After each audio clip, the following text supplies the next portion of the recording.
Hello there, ladies and gentlemen, this is Moltrap, and I'm coming at you with another commentary. I luckily am able to, since my dad's actually out of town for the Thanksgiving holiday, even though he kind of kicked me out before, he said I could stay here while he was not here, and so I'm here for just tonight, actually, so I'm going to try and do some commentaries tonight and tomorrow morning before I head out.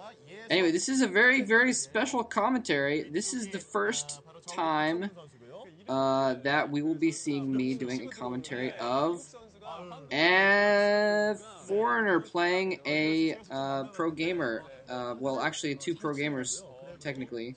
But, okay, I'll just get to the point here. This is actually Idra versus July Zerg. Yes, Idra. This is part of the MSL, the offline preliminaries for next season, basically. And basically, the way the MSL works is they have this huge set of preliminaries where you have to fight your way. It's single elimination, best of threes, but you're in a group of 8, and you have to best of 3 someone, and you have to best of 3 someone, and you have to best of 3 someone, and that's just to get into the beginning of the MSL, into the group stages of the MSL, and so that's if you weren't a seed from beforehand, and so it's a really, really rigorous process to get all the way into the MSL.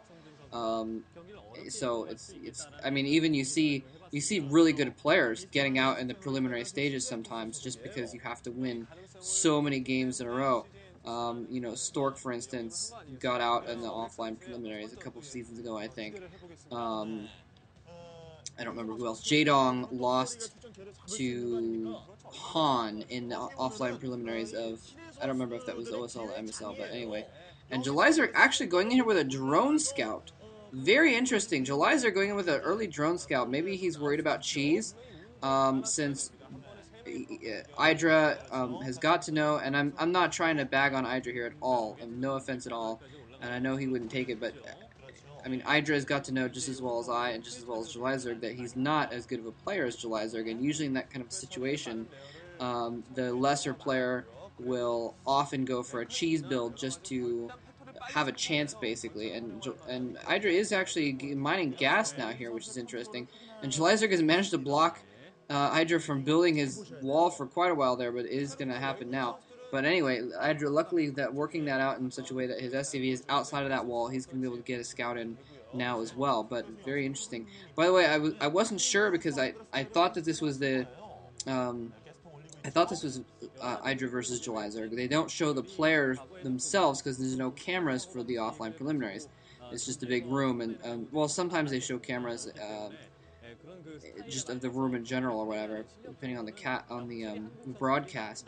But in any case, first of all, the evidence that I used to make sure that this was in fact Idra is he's got kind of a short name, which is unusual if it was a Korean player. And also, he's on CJ, which we know he's a Terran on CJ. And also, I'm really proud of this. I've been talking about how I've been learning a little bit of Korean. Um, I listened to the beginning of the cast in Korean, and I heard them use the term for American in the beginning of the cast when they were explaining what was going on. So that's how I was able to uh, verify that this is in fact Idra. And Idra is going for, I wouldn't call it cheese exactly, but he's going for a quick factory here. He's probably going to, I'm not sure if he's going to build something in his base or if he's going to try and float it out or something like that. Probably going to build it in his base. Nope, just as I say that, of course, he starts to float it out. He could have lifted his barracks and gotten it out, but honestly, that's probably going to be quicker to get the vulture into the other base. But remember, Jelizerg saw that. Well, he didn't see the factory going down, but he saw the refinery up very early, and so with this drone scout, and so Jelizerg is he's gonna be predicting this, and that's one of the reasons why we're seeing him put down a Sun colony very early, and a Hydralisk den as well. To defend against that because he knows that this is probably not going to be a non-standard thing going on. Idra was too committed to this build by building that refinery, and he couldn't quite switch very easily. So Jelizerg is going to be able to counter it decently well. Let's see, one vulture out. Looks like he's going to wait for a second vulture. He's got that SCV running around, so he's going to know what's going on in Jelizerg's base and that sort of thing. Now, Idra's a little bit behind here. He's got a starport going. He needs to do some damage with these vultures right now. Science facility going down already, and the control tower. So it appears Idra's actually going to try to keep his wall in here and just rush straight to science vessels, which it's not usual, but I have seen it done before actually by pro gamers. So it's not completely ridiculous, even though it's not standard. And these vultures are very nicely going to be able to stop mining at this base for a little bit, but the hydras are out. I think they're pretty much going to be able to stop anything from happening too much there. Yeah, so Idra really needed to do a lot of damage with that vulture, and he's not been able to. So that's going to be very bad for him. And the Hydralisks are going to be able to deal with, if he sends out Wraiths or something like that, Hydralisks are going to be able to deal with those pretty well. So Idra's not in a very good position here. This could have worked very well, to his credit, if Jelizarg had not bothered to scout it so early. So it's interesting that it worked out that way. But yeah, it's just, yeah. Um, I thought Jelizarg was getting a third base, but it looks like he's not. But anyway, he did get that lair up pretty quick, and he's built his spire as well as the Hydralisk Den. So the Hydralisk Den, turns out he's not.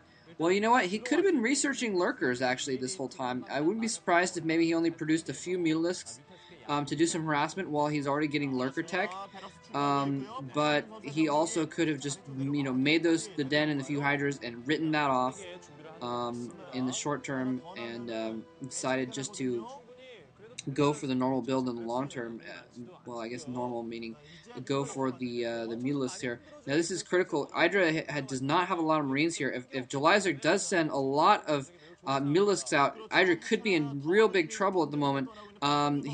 He's going to need to get that irradiate before too long, and if Jelizarg is on top of things, he may even be able to get some Scourges out there and deal with that. I don't think he knows that this is coming specifically, though. He's got his Overlord parked in front of Idra's base, but he doesn't know specifically that the science vessel kind of rush is coming out.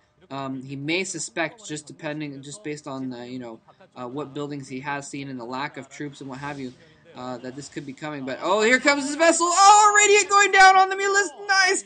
Oh my gosh, Jelizarg was not expecting that. Does not split his mutas up very well at all.